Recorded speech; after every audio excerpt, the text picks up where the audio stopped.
Welcome to Seekers and Finders 2024. Today we're thrilled to be joined by Steve Follmer as we explore the profound teachings of Sri Nisargadatta Maharaj. Known for his seminal work, I Am That, Nisargadatta's teachings guide us toward the realization of our true nature beyond the confines of the mind and ego. Together with Steve, we'll delve into how these timeless insights are relevant in this modern time and our search for truth. Stay tuned for an enlightening journey.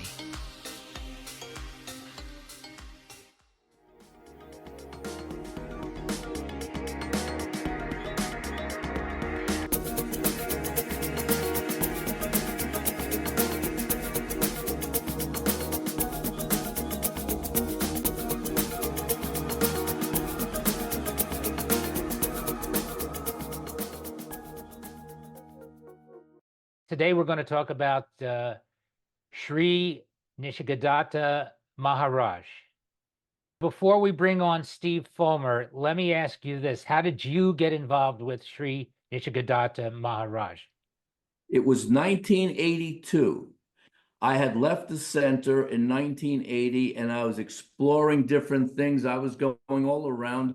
I lived in Westport, Connecticut. I walked into a spiritual bookstore, maybe in Norwalk, and there was this book on the shelf, big thick volume called I Am That by Nisargadatta.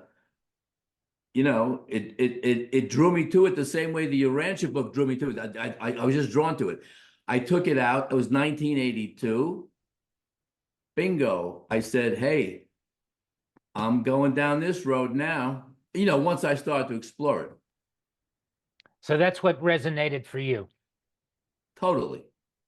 Because up till that time, don't forget, I was coming out of the center, which was all bhakti, which was all devotion, which was all love and surrender and this kind of thing, the pure bhakti path that we both have been steeped in. And so all this non-dual stuff was completely new to me. So I said, I got to check this out because this is a whole new ball game here. So I started exploring that. And I think we have to also make a point of that each person is built differently, and each person resonates to a different drum, so to speak. Right? Absolutely. It's not one size fits all. That's why you have all these millions of spiritual paths and teachers and everybody's, selling something. And why? Because there are customers there that resonate with that. But it's not just one size fits all. You have to find out, you have to find your own niche.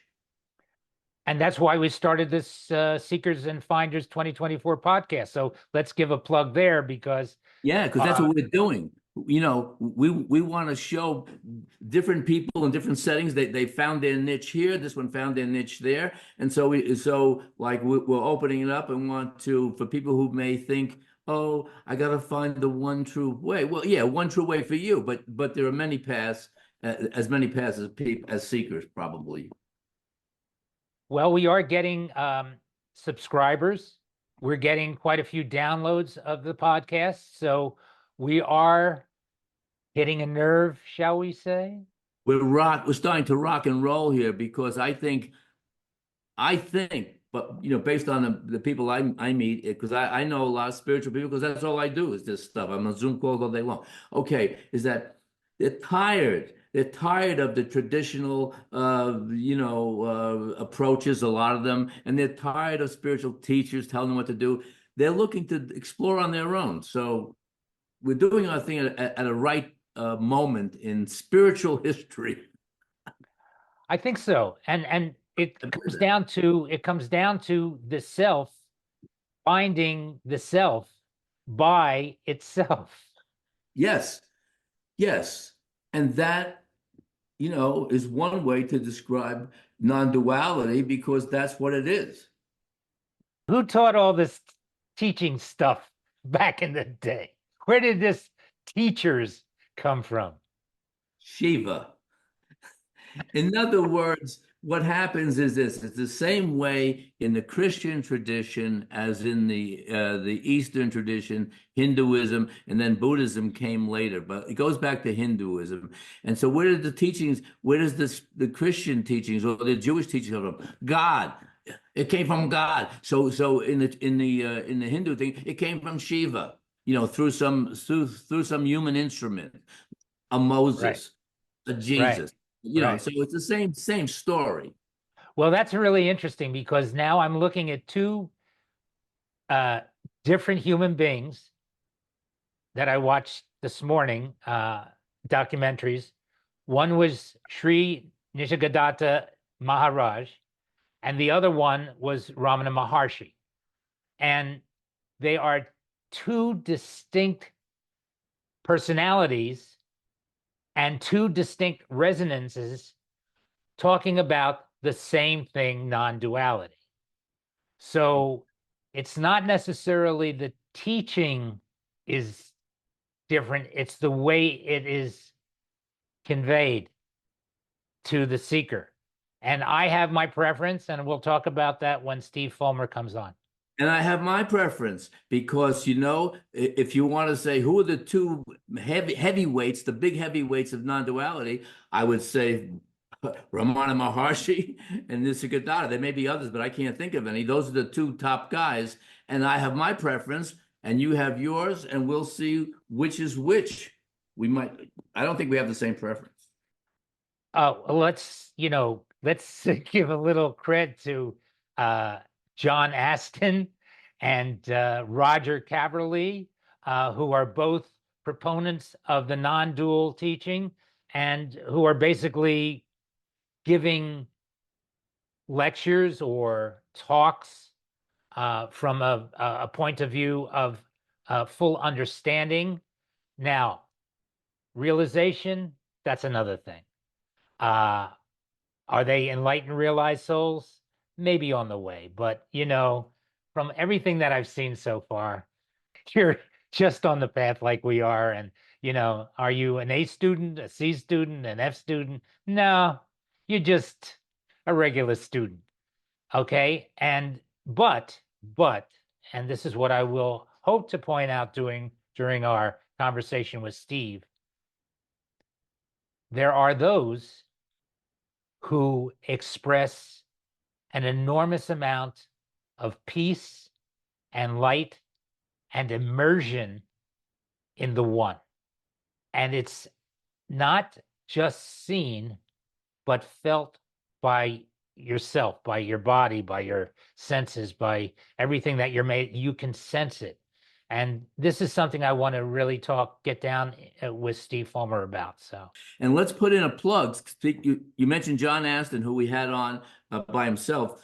Next week, I think we're going to be talking to John Aston along with Dina Evans, who we're going to have on in a week or two, a proponent of Peter Brown's non-dual teaching. So there's a whole lot of non-dual teaching here. So we're going to have them on because they're going to talk about their own experiences, of course, and Peter Brown's teaching. So there's a lot of non-duality going around. Yeah. Isn't that what it is? Everything is anyway. Talk about it going around. It is what is, but in a different way for every seeker. So this is the point we're trying to bring out. And speaking of which, here's Steve. All right, Steve. Hey, guys.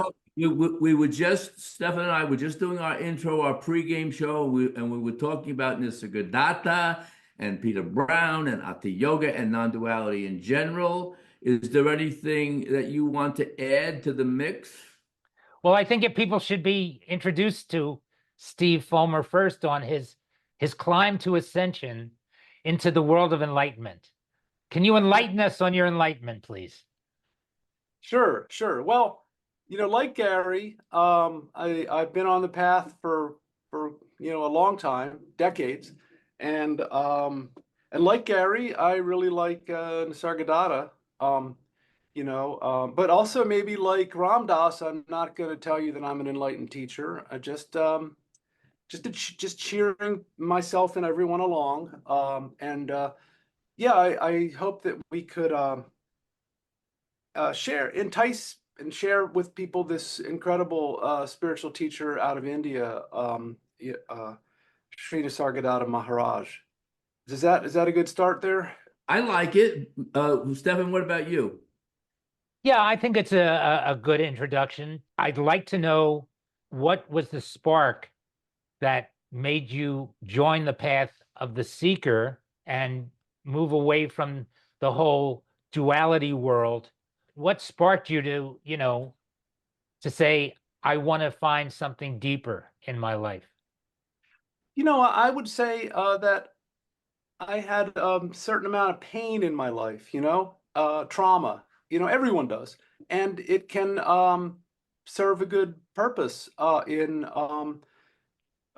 galvanizing you to seek answers and solace and refuge and understanding, through the spiritual path. And then within that, how did I sort of convert from a right-hand path to a left-hand path? A friend, one of the friends that sort of got me first started on this long ago, she talked about the concept of, does something ring true? And so if that's ultimately a valid, I think it is a way of weighing truth, or at least what's true for me. And I found that really Nisargadatta and his book, I Am That, rang so true to me. I often joke that, when I first read the book, I had my highlighter and I was highlighting stuff as I go, and by the time I was done, the book was all very yellow. And I thought I should have just used a black magic marker and crossed a couple things off. It would have done the same result. So can you define what you mean by the right-hand path and the left-hand path? Sure. So the right-hand paths, of which seems to be a preponderance, to say the least, are a bit like we're unhappy. We want to be happy, so we might pursue a right-hand path of materialism. Like, oh, if I just get that next BMW or that next vacation home or that next girlfriend, then the next thing will make me happy. And that there's sort of an unspoken or unexamined assumption that more is better, and boy, it's like the next, it's just around the corner, and it's really a path of becoming, and so you can do that. I think a lot of people do that on a material level, but then you can sort of convert over and do that on a spiritual level, that where it's sort of like, well, boy, if I just had one more initiation, if I just had read one more spiritual book, I have to finish this book first, but it really is the similar drill of end gaming and becoming. So by contrast, these various left-hand paths are more of a, hey, you're already there. Just relax into it, tune into it, and so that's how I would begin to answer that question. How's that for you, Stefan?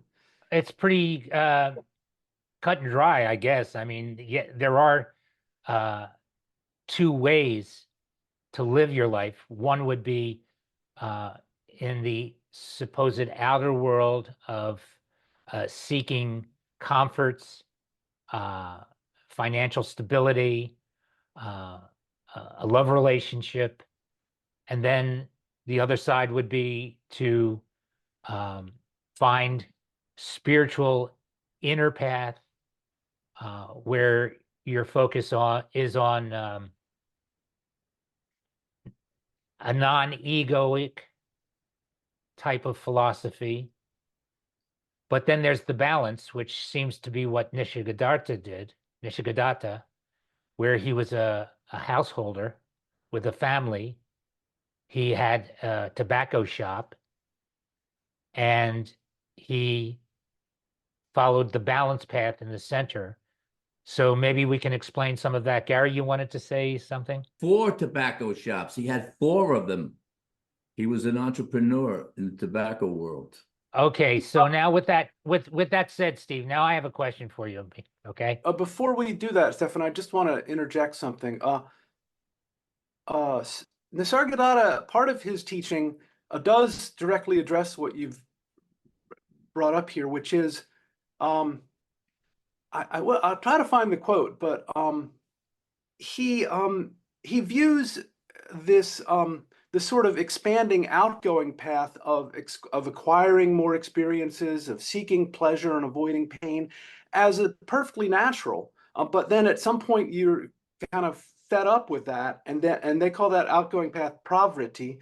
And then at some point you reach the apogee of that and turn around into the path of nivritti, of saying, you know, I got all this stuff, I had all these experiences, and it's not really helping. And so I think he says at one point, we're not looking for more experiences, we're looking for the factor common to every experience.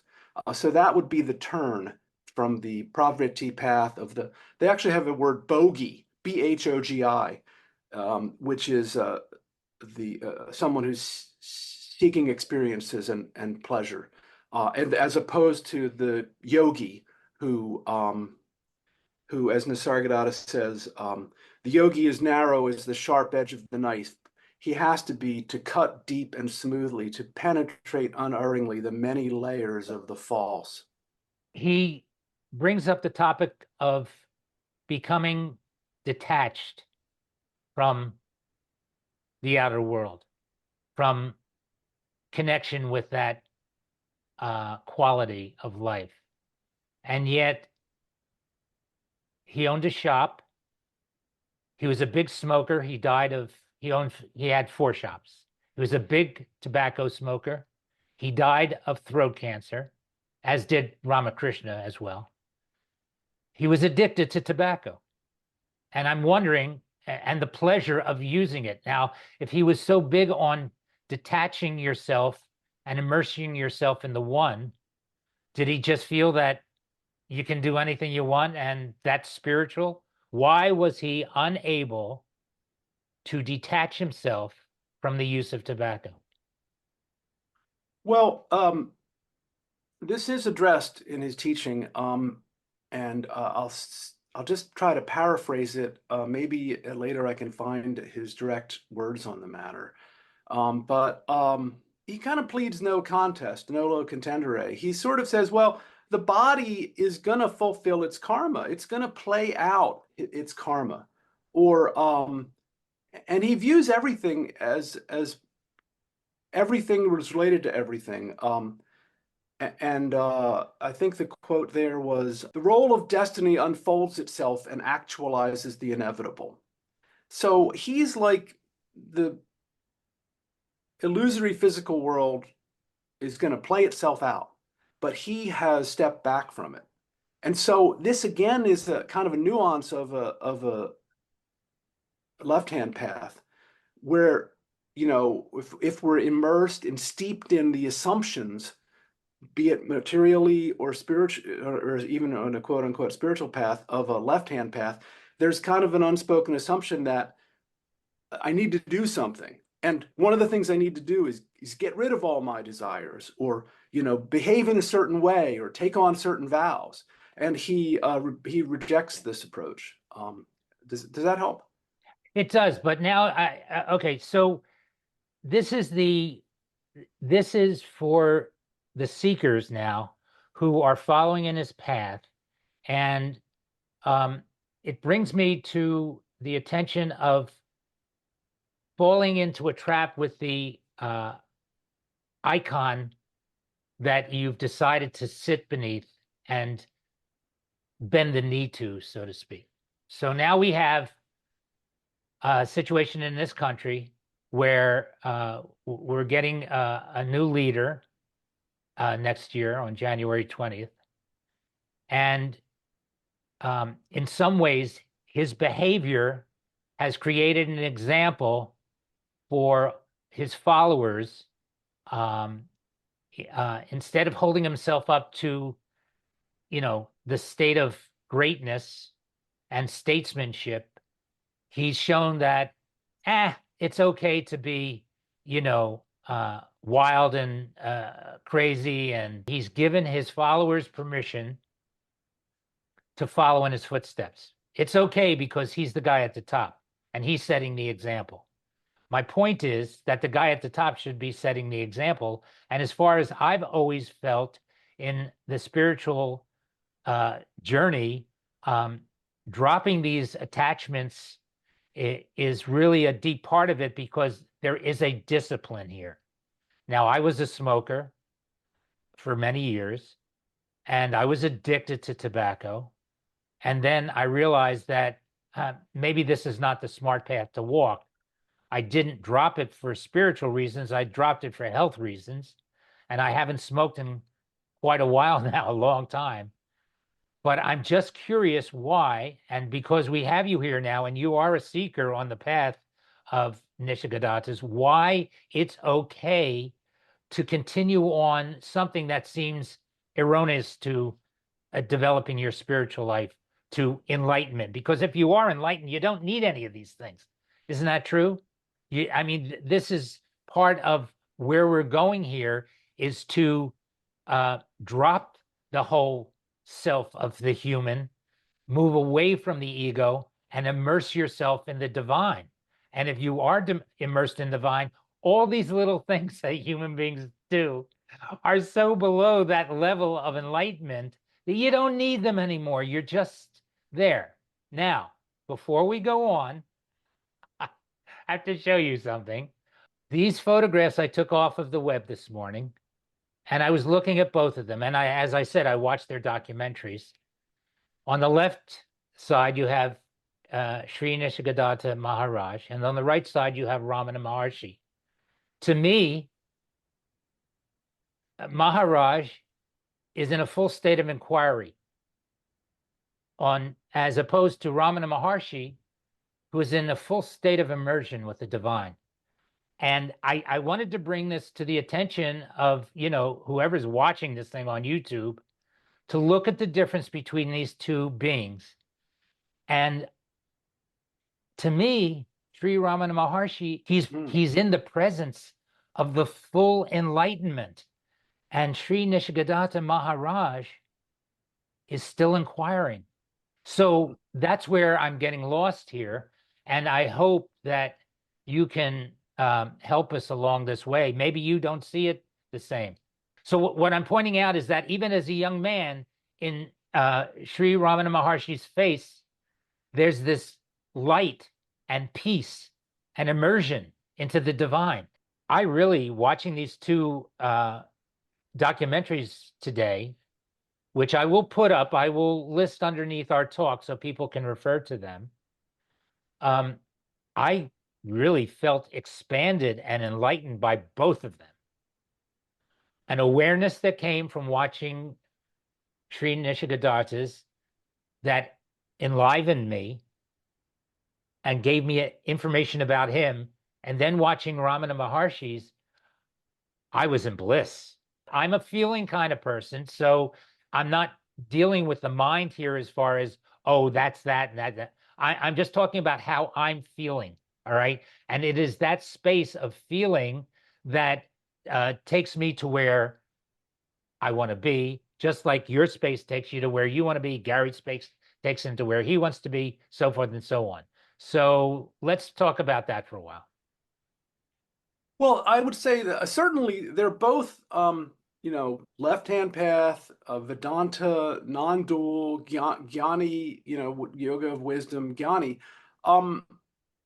I do get you, though, that it feels like Ramana Maharshi was more also bhakti is cool, and don't get as strong of a bhakti hit from Nisargadatta. But I will say this, you really hit on something right there, Stefan, which is you watch the video, you read the books or the things that they said, and you get high from it. You get a feeling from it, right? And I think that's great. Just that, and that's why Gary and I like Nisargadatta and all his books. And I have no qualms with Ramana Maharshi either.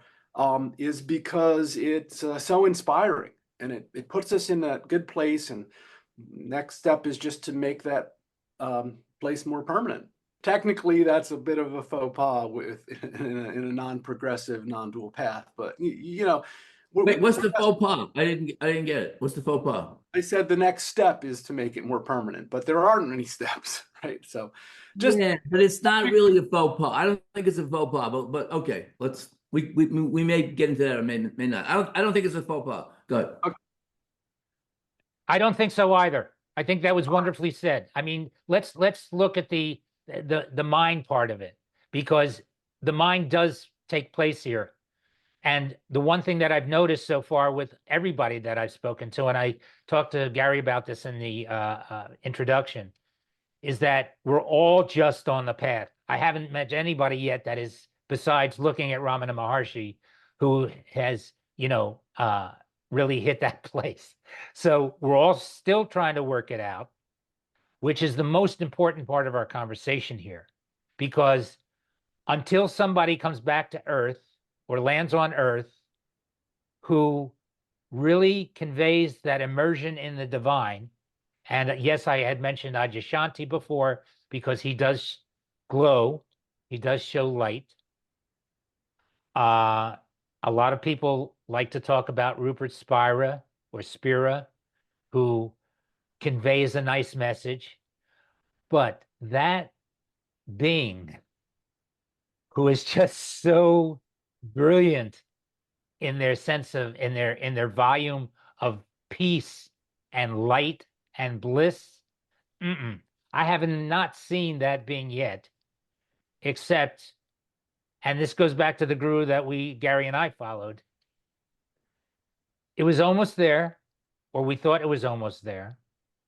But this guy, Ramana Maharshi, really does convey that moment that I feel is really an enlightened being. So what you said was not a faux pas, Steve, because we're all taking steps. They're all steps in that direction.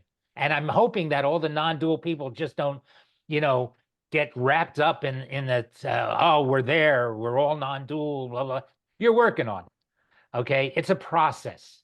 So I want all the people that are listening to this podcast to know that there isn't one particular way that's the way, okay? There isn't just one Tao.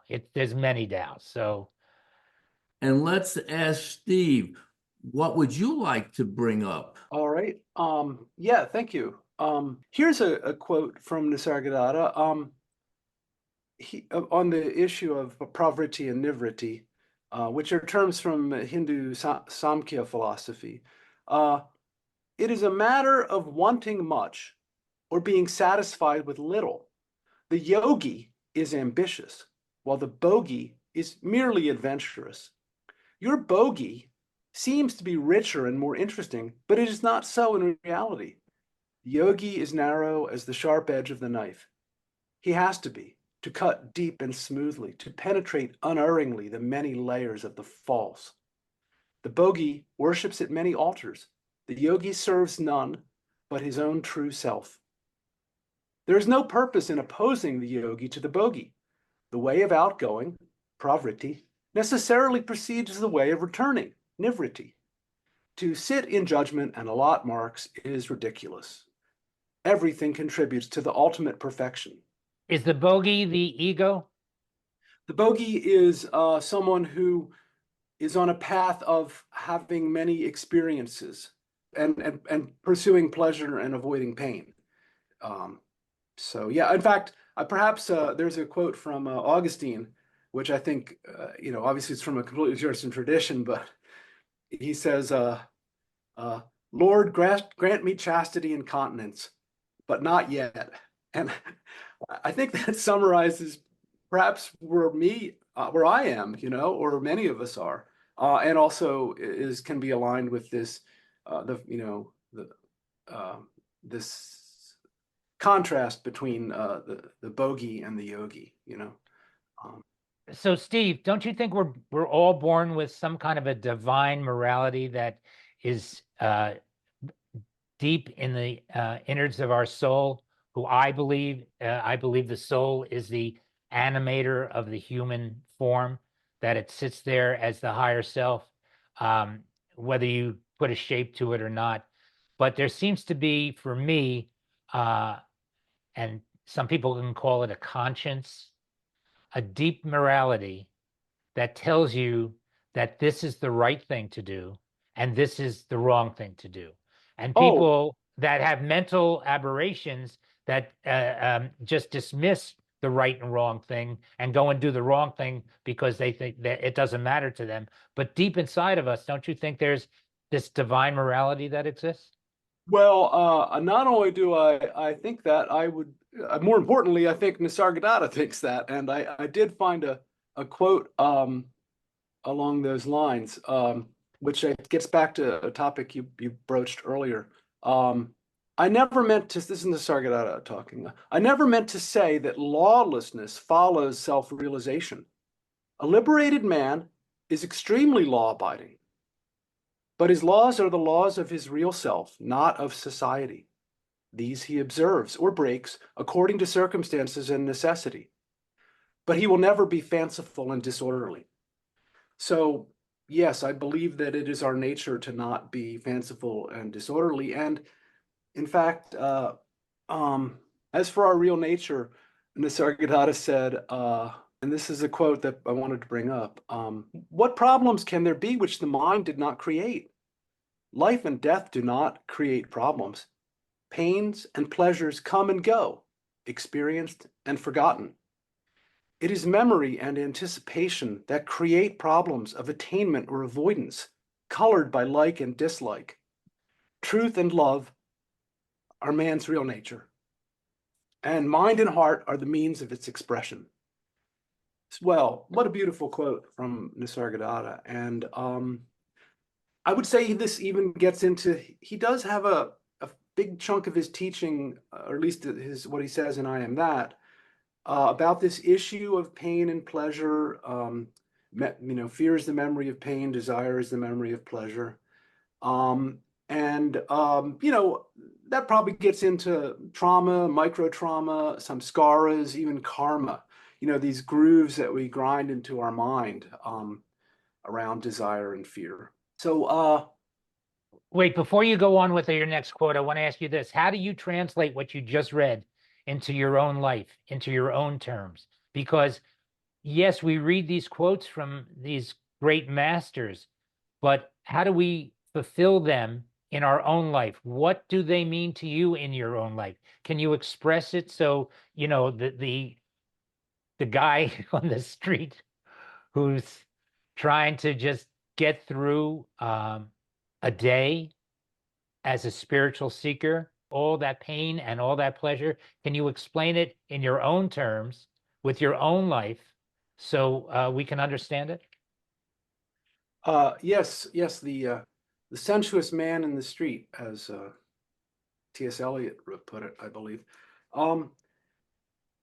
Yeah, it's kind of self-fulfilling. I read this, it moves me, it gets me kind of high, and I think it uplifts me to soak my mind in the teachings of great teachers like Nisargadatta or Ramana Maharshi or Garab Dorje, or the list goes on. So it's more of a vibe thing, I think, Stefan, than oh, I read that quote and I made a contribution to the SPCA. It's not that thing. It's more just like, yeah, God, he's right. Truth and love are man's real nature, despite the recent election and appearances to the contrary. Well, so you meditate, I'm assuming, maybe not on a daily basis, but meditation is part of your practice. Oh, not at all. In fact, as Ramana Maharshi put it, setting aside a specific time for meditation is only for the merest spiritual novices. I view meditation as a bit of a progressive becoming path. I would say this, however, to that I'm really, my sadhana it's more of a skill than a way. I try to keep my posture one of a form of constant meditation, of I'm not going to I'm not going to stop having thoughts, but I'm going to find a place within myself that I kind of have them at arm's length and just watch them unfold and watch events unfold and watch myself participating in the events, but all the while knowing that it's just a big show, glittering and empty. But both teachers talk about having a meditational practice. However, what you just said that Ramana Maharshi said seems to be once you've reached that practice in that deep silence and understand, it becomes a part of you. That meditation is there at a moment's call. You don't have to sit down in front of a shrine or an altar in order to do that practice, because it just becomes spontaneous. It becomes inherent inside of you. That silence you can reach at any moment. So once you have brought yourself to understanding and becoming efficient in meditation, then you don't need the practice anymore of sitting down every moment for an hour or so.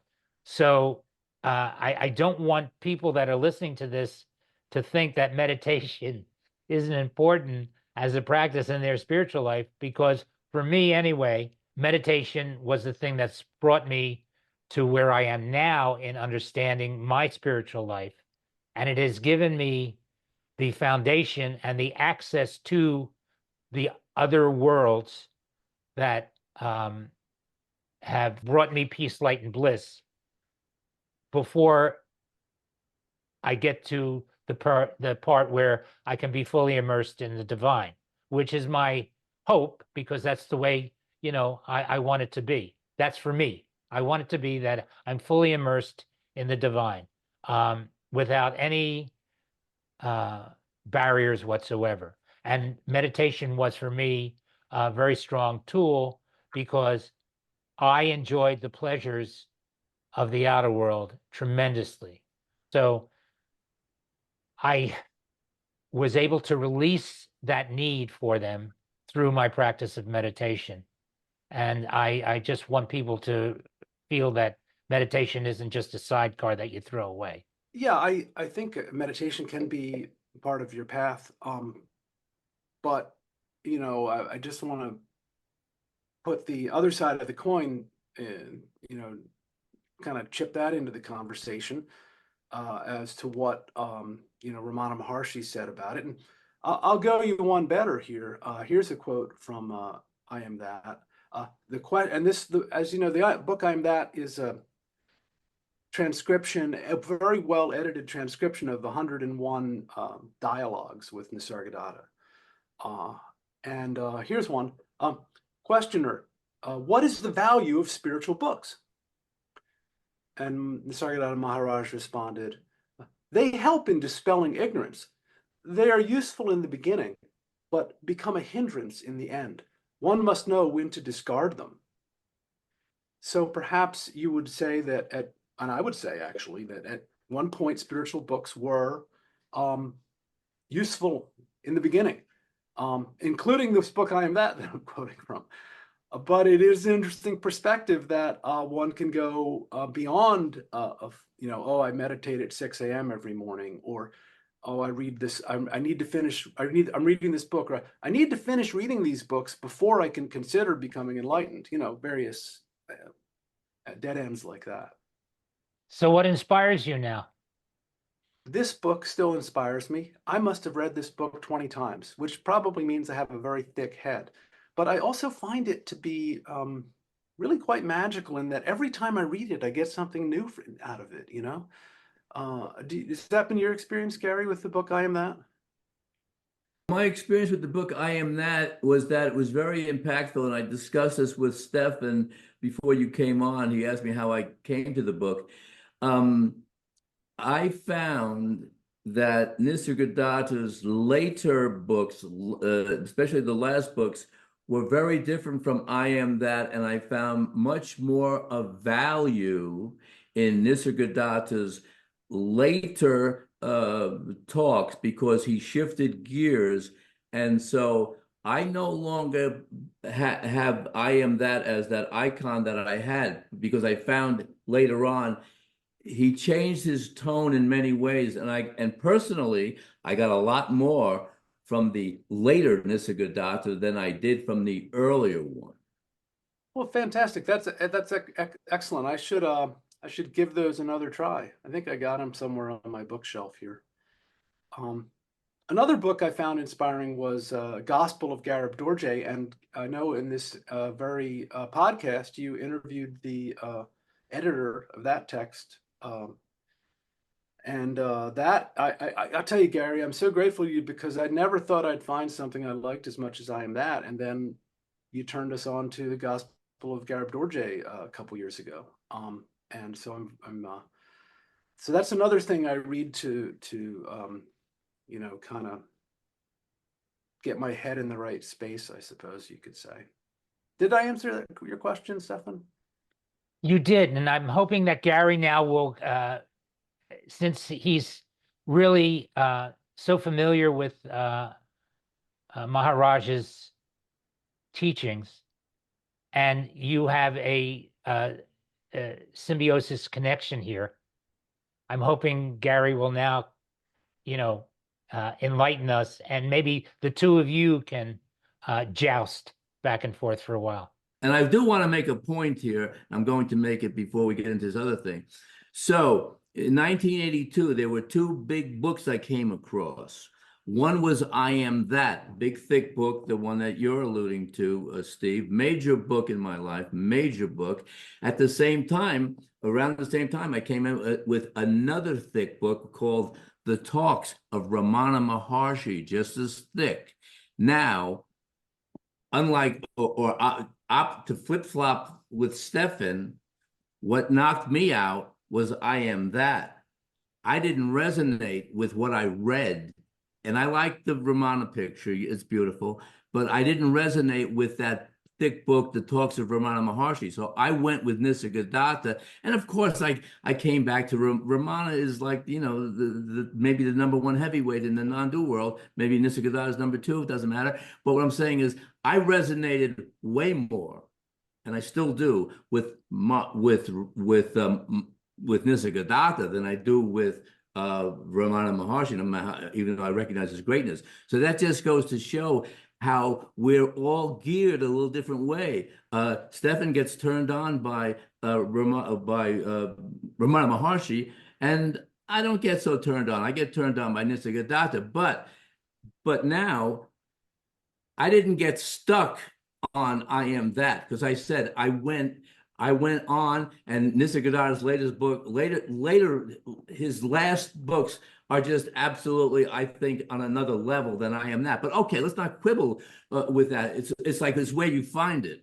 So, but let me say also that Nisargadatta played a role, but I didn't get stuck on Nisargadatta in the same way that I didn't get stuck on my first guru. I didn't get stuck on any guru. I didn't get stuck on any teacher or teachings. And as I discovered new things, like the gospel of Garab Dorje, which was totally new to me, this whole Hatha Yoga thing, totally new to me, bang, that lit my fire too. And now we're doing Peter Brown. That's rocking and rolling too. So I'm not stuck anywhere. So, I'm not anybody's disciple. I did that, been there, done that. And hopefully I have exhausted that karma, because I don't want that anymore. And speaking of Nisargadatta, what does he say? He says, I'm not here to make you disciples, like how many teachers we know. I'm here to make you a master. And so I think I got that from him. And I'm eternally grateful, because every other teacher I had been involved with, especially my first guru, is like, no, you're a disciple, and you're going to stay there for 17 more incarnations, or whenever you please me in my own way, and I'll give you the Shakti pot. And so I'm not buying that model. No, I'm buying the model of, like, I'm the master. Okay, I'm not the disciple anymore. So I think Nisargadatta was very instrumental in that. But it wasn't only Nisargadatta. He was just one of the many, many, many things I've come across which have which have brought me, thank God, to the place I am now, where, Yeah. there's no head above my own. Like to use that Zen master saying, put no head above your own. Well, as a disciple, as a seeker, you've got somebody's head above your own. Now I don't. Thank God. If I say something that sounds profound, it's coming. I'm quoting Nisargadatta, so here goes. The same water is in all the wells. You just draw from the nearest. In my case, I am the well and the water. So yeah, we'll drink whatever water is nearby. And I want to bring up Jean Klein briefly here, because another non-dual, Another guy, another good guy. But I just want to say one thing: we're drinking from the well. Yes, we are. But we also, at the same time, have to realize that just like Nisargadatta, just like Ramana Maharshi, just like any of the great masters, we are also the well. And as long as as long as you have the idea that you're not. And speaking of, let me just say one thing before you get into Jean Klein. Speaking of Ramana Maharshi, one of the best things I ever heard him as a quote was this. He's talking, Ramana Maharshi now is talking to his disciples. He says, the only difference between you and me is that I don't have the thought I am not realized. So that's a key quote, because in other words, you, and I'm saying you to who's ever out there, you have the thought, oh, I am not realized, but oh, Nisargadatta is, oh, this guy, Ramana is, oh, but not me. See, that's the big bugaboo. So I'm not buying that stuff anymore, because I no longer have the thought I am not realized. That thought is just not there. I have yet another way of dissing that, or pushing that aside, Gary, from Nisargadatta. I would just say I find it really not constructive or practical or useful to dwell on, oh, is enlightened or not. And Nisargadatta at one point said, the man who says he is enlightened and the man who says he is not, both are deluded. They talk in their dream. Now, on to Jean Klein and water. So I will say, but a good point. yes, Very good point. I try. I would say this: the person who's enlightened is not too concerned about whether he or she is enlightened or not. That idea is for like seekers who, oh, am I there yet? And all this stuff. But if you're there, all that stuff goes out the window. Let's talk about Jean Klein. And if you meet the Buddha on the road, kill him, right? So yeah. So Jean Klein, I asked him once, and I guess I want to say there's a very important point I want to bring up here, Stefan. Another part of my personal approach is to be in the same room as enlightened people, even though I just said, let's not worry about who's enlightened. For me, when I'm in the same room with enlightened people like Jean Klein or Adyashanti, man, I can't even think for several days afterwards, and I really get that contact high off those guys. It's quite mysterious to me, but I like it. And that is a quote unquote practice that I personally engage in. Now, and let me jump in there and put a plug in for just what you're saying. Not even, you and I we're part of this community called Perfectly Okay Community. Now, I'm not saying there's a whole bunch of enlightened people there. I'm not saying that. I'm saying, but to be in the room with them, to be on these calls, these Zoom calls with fellow like-minded, you can call them seekers, finders, explorers, people come up with all kinds of names, but just these people who are aspiring, and whose fire has been lit or lighted, that's a turn on. They don't have to be enlightened masters. Just these people who are on fire for this stuff and who are aspiring. That's what turns me on too. So that's part of my practice. You say, well, what's your practice? Well, I'll tell you what my practice is. Part of it is getting on calls with people who for whom this is the only game in town. Those are the only people I really like resonate with. If it's not the only game in town, yes, okay, fine. We can watch football. Doesn't matter. But just what you're saying. And this is where the Sangha comes in, or the Kula, the association of like-minded aspirants. So let's talk about Jean Klein. Wait, yes, before you do that, I just have to fill in one other point. Of course I do, right? So you walk into a room and you feel this wondrous inspiration from these people that you feel have so much in common with you. But they have that, I guess it's part of charisma too, because their auric field of energy is filled with that aspiration. And that auric field of energy, which touches you as you walk into the room, blends with your auric field of energy. And that's the resonance that you're feeling. And I think that a lot of people don't go there and understand that from the field aspect of energy, where when you walk into a room and someone has that positive glow happening, you're getting it back.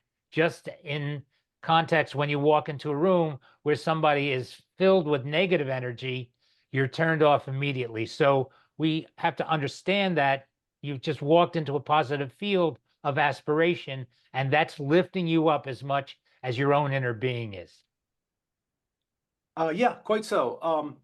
It's sort of like the guru's up there is like a big tuning fork putting out A440, and the people in the audience are resonating on that frequency, and then I vibe up to it also. Although on the material level, I've found in the sanghas, and I think, Gary, the thing you're talking about, the Buddha, the Dharma, the Sangha, we're talking about the satsang, right? Or the Buddhist term Sangha, is a useful part of your path, of a path.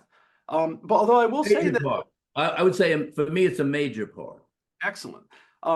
But technically speaking, Stefan, I found the people around these teachers to be completely different from me, like just all over the map, like as orthogonal as we could be on as many dimensions as we can be. It's not like we're not all, computer people, or we're not all, there's people from so, and yet the common denominator is the that we value this sort of silent teaching.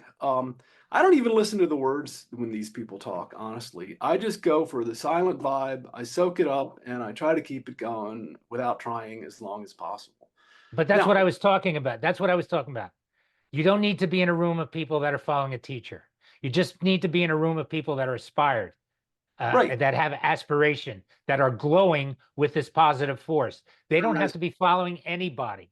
They just have to be in that space of positivity that projects out of them, and you're going to be in that same space. So I wasn't really talking about listening to people who are, giving voice to other teachers. Because I'll tell you, when Gary and I would sit in meditation with our guru, there was a level of uh, focus on positivity and aspiration that could be felt all through the room, no matter who was there. And maybe the guru was the tuning fork for it, but it was there. That's what kept us there for as long as we did, until it was no longer relevant to us. But there was definitely a feeling there. And, you were talking about a book before. I read all of our guru's books. The one that really touched me was a book called Beyond Within. That was the only book that our guru wrote. But I mean, he had poems and everything, and they were fine, and all those aphorisms.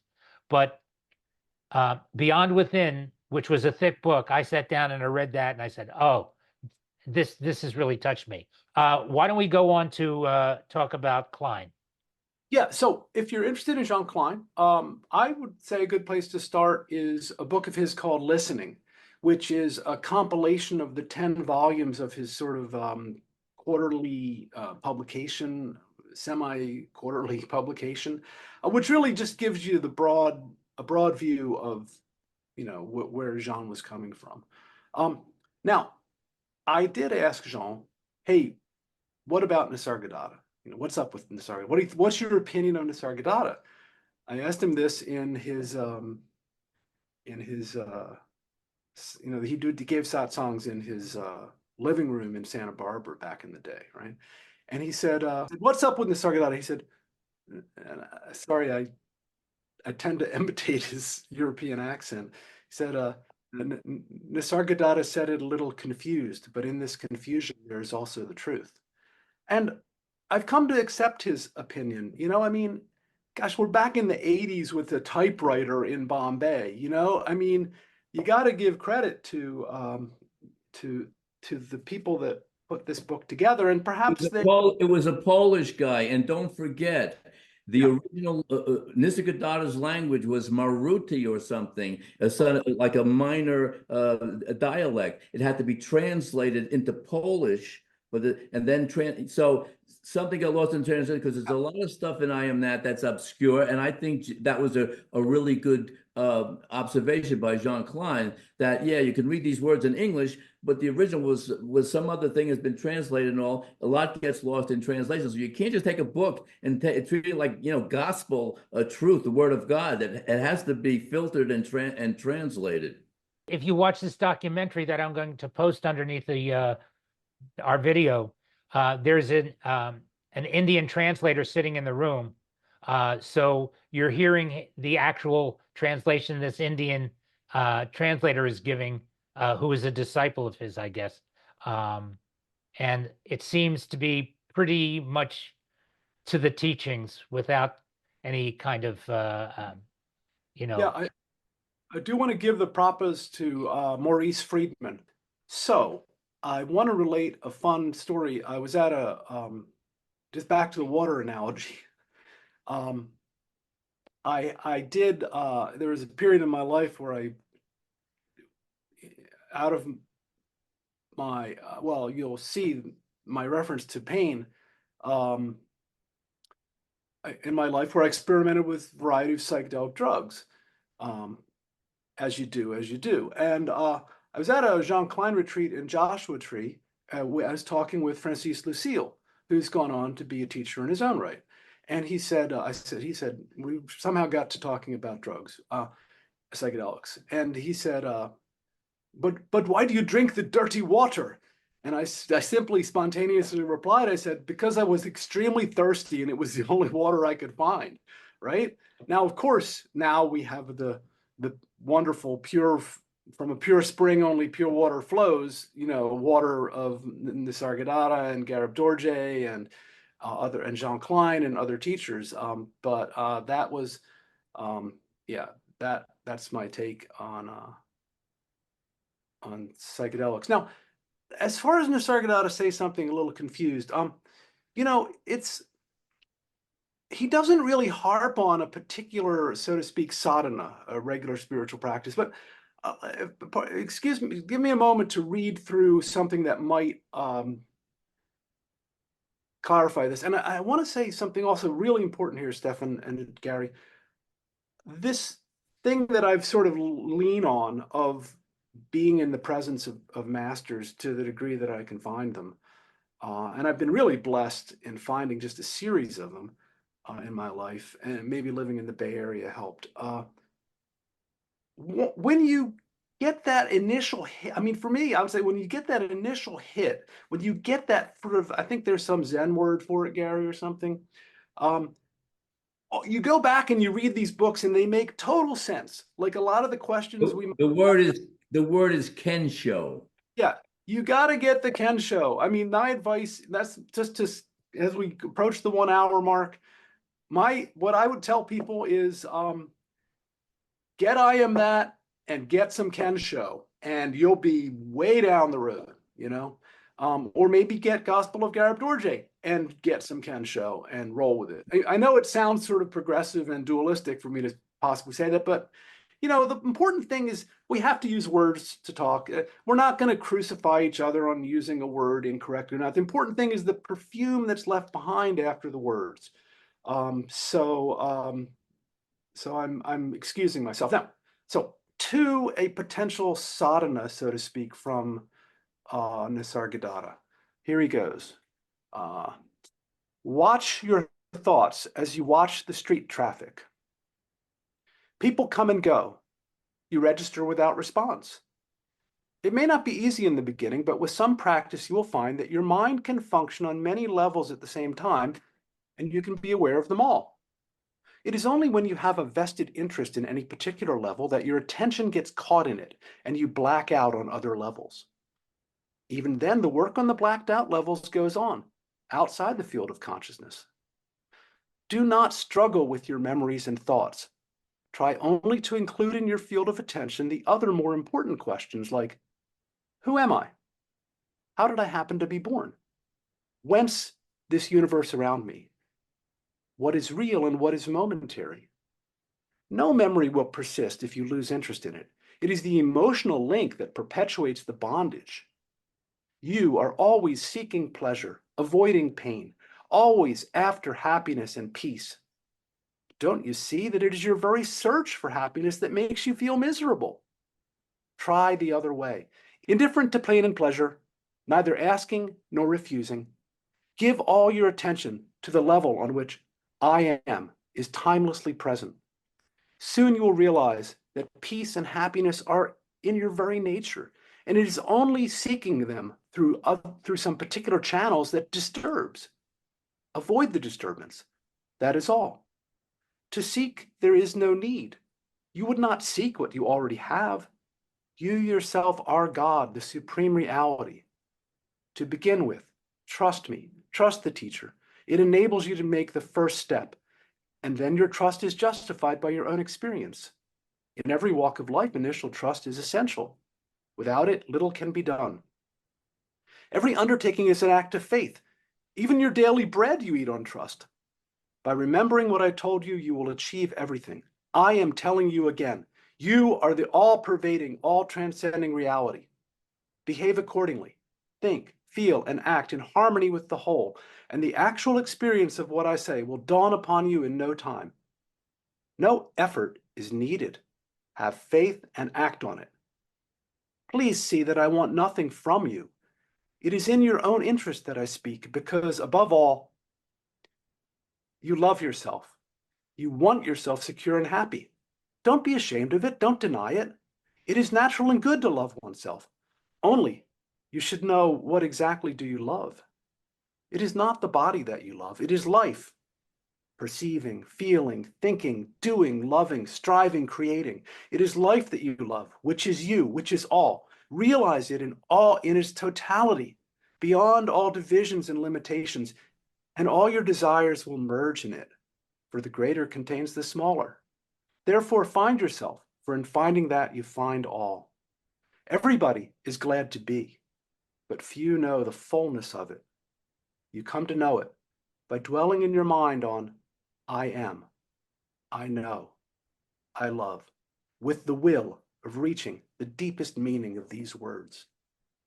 So how does that translate into your life, Steve? I try to practice that as a kind of skill, as opposed to a way or a becoming or a practice. And the skill is of watching my thoughts as I watch the street traffic, and of also perhaps having, maybe I could use the word faith, that Nisargadatta has assured me that this works. He's given us a lot of assurance and comfort in this just one quote from the book. So that's how I try to live with the truth that Nisargadatta has shared with us. But don't you have to practice it in order to develop the skill? I think I guess in a manner of speaking, but I would, again, there's a certain way of holding the mind, and there's a certain way of holding practice or the concept of practice that I've tried a few times in this Zoom to convey Nisargadatta's approach to that. And again, you just mentioned the mind, but not the being. I'm just curious about that because I seem to, and again, it's singular for me. I seem to dwell in the realm of the heart, the chest, that area. And when I enter into another state of consciousness, it seems to emanate from that space, not from the mind. That's why I was talking about meditation earlier, because that traffic that you're talking about passing through the mind is best settled in a state of meditation, not just by standing on the street and thinking about it, but actually trying to enter into a wave of consciousness that supersedes it, that moves it out of your vision. So I'm trying to get I don't. this draw between the mind and the whole being. You know, I don't want to be in the mind. I agree. I wouldn't gainsay your approach. I think that in that quote that I just read, that Nisargadatta wants us to not get sort of drawn into the mind and the thoughts. If you can do that by going to your heart, or if I can do that by being in darshan with someone enlightened and getting sort of a contact higher transmission, or if I can do it by saying, gosh, I seem to be having all these thoughts charged with desire and fear, but I'm not going to take them personally. I'm not going to get drawn in. And that's how Jean Klein would sometimes end his talks. He would simply say, at the end, he would say, don't go in. Don't go into the mind and its machinations and the desires and fears. So that's my take there. So, Steve, you just mentioned a little while ago that you don't really feel it's important to be in a room where people are giving off teachings of, their gurus and other things. That's not what you're into. Yet you just sat there and you read all of Nisargadatta's quotes. And I'm wondering, how does it affect you personally in your life? Forget about what he said. Forget about what I feel. I want to know where you're at, the two of you, how you are expressing your spiritual feelings. I get high when I read Nisargadatta. It brings me to a nice space. And Consciousness is what we're talking about when we say space. Consciousness. Okay. What's your take, Gary? Where I am now is exactly where I want to be, thank God, by the grace of God. And I don't want to go anywhere. I don't care about samadhi, nirvikalpa, mahasamadhi, all this stuff. What happens when I die? Who knows? Who cares? This to me, right here, right now, is it. This is it.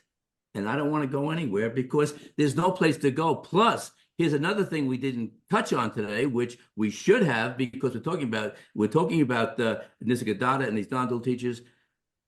I am not the doer. Neither are you, but you may feel you are. But okay, that's you or Steve or other people. I am not the doer. This is my understanding or realization, whatever you want to call it. So therefore, if I'm not the doer, then life is just happening in me and through me. Where would I go? What could I do? I am not the doer. It's happening spontaneously. So there's no experience. I'm experiencing complete happiness and bliss. Not all the time, but that's part of the experience.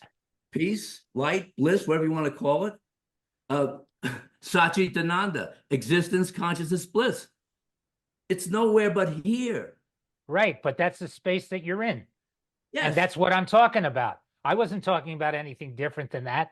But if you think you're the chooser, you're the doer, you're going to pick and choose this thing, go right ahead. That to me is the great illusion. And that to me is the ultimate and main message of not only Nisargadatta, but Ramana Maharshi and all these people who are non-dual. They say, no, you're not the doer. You're not the separate self. It's still a philosophy that you're following. Okay. It is. I'll go along. Yes, I'll go along with that. Yes. I'm following this, what we'll call the non-dual path. That's my path. You can have another path and everybody can have their own path. I'm going down the non-dual path. Yes. I own that. Okay, awesome. I'm glad we met in that crossroad. That's actually beautiful. And I want to just allow Steve to give his take on that, because perhaps me using the word space or experience was the wrong word, but the word philosophy, which seems to work better. Okay, so Steve, what's your philosophy? I will quote from Nisargadatta. Questioner, on several occasions the question was raised as to whether the universe is subject to the law of causation, or does it exist and function outside the law? You seem to hold the view that it is uncaused, that everything, however small, is uncaused, arising and disappearing for no known reason whatsoever. Maharaj, causation means succession in time of events in space, the space being physical or mental. Time, space, causation are mental categories arising and subsiding with the mind. Questioner, as long as the mind operates, causation is a valid law. Nisargadatta, like everything mental, the so-called law of causation contradicts itself. No thing in existence has a particular cause. The entire universe contributes to the existence of even the smallest thing. Nothing could be as it is without the universe being what it is. When the source and ground of everything is the only cause of everything, to speak of causality as a universal law is wrong. The universe is not bound by its content because its potentialities are infinite. Besides, it is a manifestation or expression of a principle fundamentally and totally free. Yes, one can see that ultimately to speak of one thing being the only cause of another thing is altogether wrong. Yet in actual life, we invariably initiate action with a view to a result. Yes, there is a lot of such activity going on because of ignorance. Would people know that nothing can happen unless the entire universe makes it happen, they would achieve much more with less expenditure of energy. So I do like Nisargadatta's wit there, and we could talk about that, but I do think I'm kind of out of time here, and I just want to lob one last log onto the fire if I can, if you'll indulge me. Here's my lob. We're talking about the primary subject here was Nisargadatta in relation to non-duality. So to me, Nisargadatta's most famous quote is, I might be paraphrasing a little bit, but it goes like this. He says, when I realize myself as nothing, that is wisdom. When I realize myself as everything, that is love. And my life swings back and forth between both poles. Now here's my lob. I don't want to just pick non-duality and leave the Bhakti tradition behind. I came out of the Bhakti tradition, and here's my lob, my book recommendation. When I was in the center, I discovered the greatest Bhakti book of all time, the Gospel of Sri Ramakrishna. This book, like I Am That and some other non-dual texts, have been like my top books of all time. The Gospel of Sri Ramakrishna. So if you want to know what Bhakti is about, that's the book to read. If you want to know what non-duality about, you could read I Am That, but I don't think that's the best book. But it doesn't matter. But the thing is, this idea of swinging back and forth.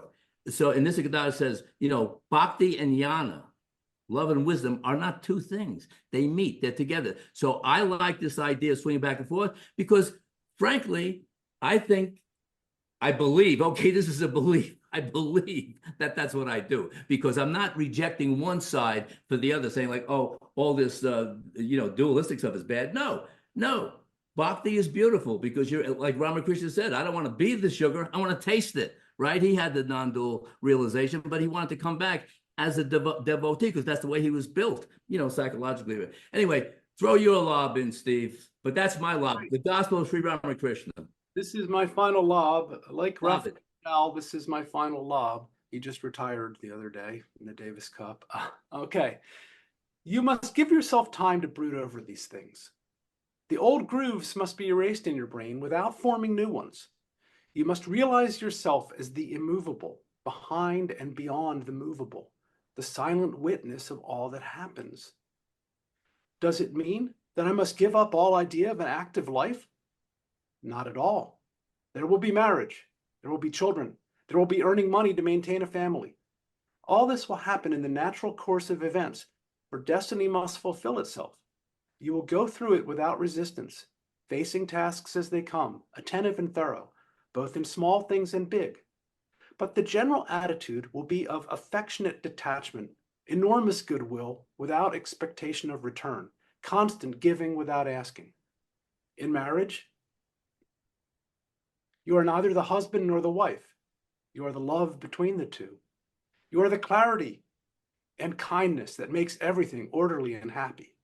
It may seem vague to you, but if you think a little, you will find that the mystical is most practical, for it makes your life creatively happy. Your consciousness is raised to a higher dimension from which you see everything much clearer and with greater intensity. You realize that the person you became at birth and will cease to be at death is temporary and false. You are not the sensual, emotional, and intellectual person gripped by desires and fears. Find out your real being. What am I? Is the fundamental question of all philosophy and psychology. Go into it deeply. Well, that seems like a good note for me to end on. Right, and that was Ramana's big thing too. Who am I? You know, if you that's all you have to do really. Answer that question, not verbally or intellectually or mentally, but who are you? Who am I? That's the question. So Nisargadatta says, "What am I?" Same thing. So, Stefan, Gary, we're going to dip out now, but really enjoyed this time with you, and let's do it again, and let's go into it deeply. Let's go deeper. As my old guru used to say, go deep within, go deep within. All right. Thanks again, everyone. Blessings. All right, Steve. Thank you. All right, Steve, thanks a lot, Steve. But it's interesting that you mentioned in your quotes from, I can't remember whether you said Ramana Maharshi or Nisargadatta, the use of the word I. And the word I was used in each one of these quotes. So there is an I. There is an I, but again, what does that I refer to? And I think Nisargadatta, I don't have any exact quote, but what I get from Nisargadatta, I believe it's a belief that Ramana would say the same thing. But what Nisargadatta says, I think, is that when I say I'm not referring to this separate individual. I'm referring to the universal I or the supreme self or whatever. That I think that's it, because let's face it, we're using words, but what are they pointing to? I say am I pointing to this? You know, yeah, usually I am. But I'm saying I can understand how somebody who would be in an enlightened state would say meaning I am, like I am that, I am the whole thing. So yeah, words can get really tricky. And in the non-dual world, there's a whole lot of, battle, one-upmanship going on. It's like, oh, you said me. Oh, but there's no you. This kind, it gets silly. So, but we have to use words, but yeah, I would say that I can't speak for Ramana Maharshi, but based on what I've read from Nisargadatta, I've read quite a bit. He has no problem using ordinary language. Right. But right. he said, when I say I'm not talking about Sure. an ego.